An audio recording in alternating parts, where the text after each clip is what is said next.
An organization's most important asset is its human capital. Without it, no organization can be successful.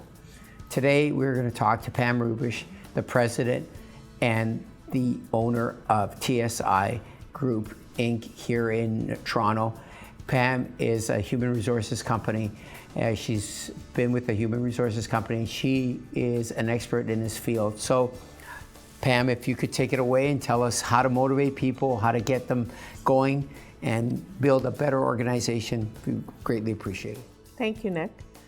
So my firm was started in 1990, and our whole goal and vision is to really help source and develop talent and help them come into companies so that organizations can hire the best people.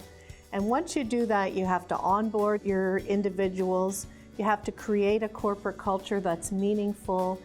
And then beyond that, it's retention and optimization, and then finally succession planning. So as we said, it is like a cycle and a wheel of hiring and onboarding your talent. And to get the best people, you have to make great impressions from the candidate side that wants to come and work for you, as well as you as the employer. So it's a competitive market out there, and in hiring, you have to be able to put your best foot forward when trying to attract the best. And that means by having meaningful compensation plans, but it's more than just the money. People want to come to work for a company that they feel is the right fit for them. So when you're making a first impression, remember that it is a two-way street. And what that means is you have to be able to identify and communicate what your corporate culture is, why you're looking potentially for that person, and then they also in turn are going to assess you. And you know, we always say when we're presenting candidates to our clients, the best interview is not always the best hire. So that's an important step in, again, understanding what it is you're looking for, getting clarity around your role that you're actually hiring for. Make sure you have a proper job description, and then create that first impression by interviewing the best folks, you know, for that hire that you're trying to make. And once you've hired them, what would you do after that to ensure that they are focused and work properly? What would you do at that point? Well, I think this is where you have to set some real formal goals and expectations around documenting, here's what I'm going to be expecting from you. So that doesn't only mean, you know, of what the work is day to day, but it's also about what are the outcomes. How does that employer get that proper return on the investment? Because if you make a wrong hire, it's a very costly mistake. So setting and formally documenting, here's where I want to be in 3, 6 months and a year, then you can look back and say, okay, how did we do? How did we do overall as an organization? And what was that person's impact? Did they achieve a good first year of success from all equations, not just monetarily, but fitting into the culture, you know, growing as an individual? All those things need to happen in order for you as the employer to say, this is a good relationship.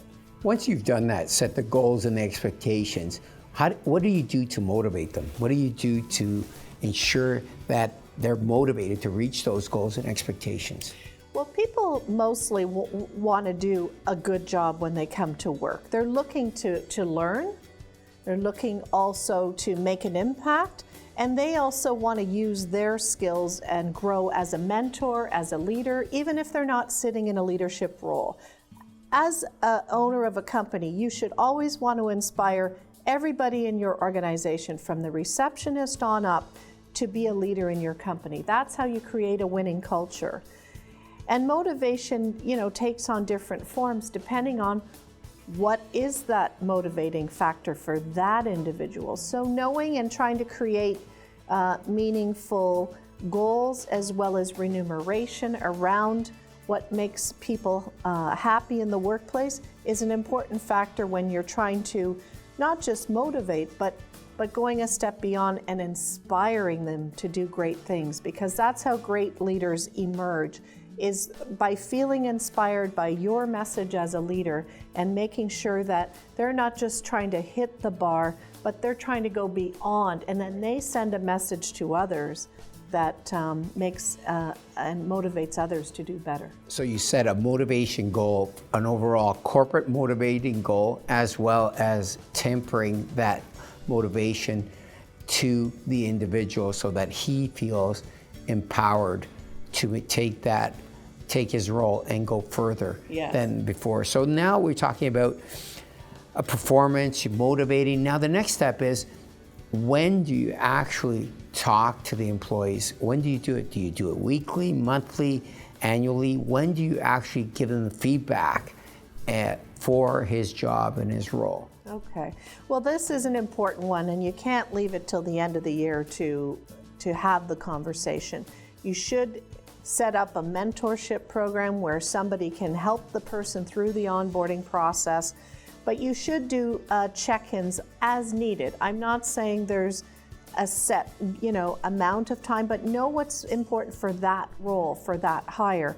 How much, time is it going to take so that they feel comfortable and they're actually engaged in their work? And also, if there's things that aren't going right, you need to identify them and have a truthful conversation around what's not working and what is. And we call it straight talk. And when you have straight talk, it can only get the issues out of the way quickly. And then also, when things are going well, you also need to communicate and let people know when you're happy with what success they achieved on that project with that colleague or what have you. So support the culture that is meaningful to you with your employees.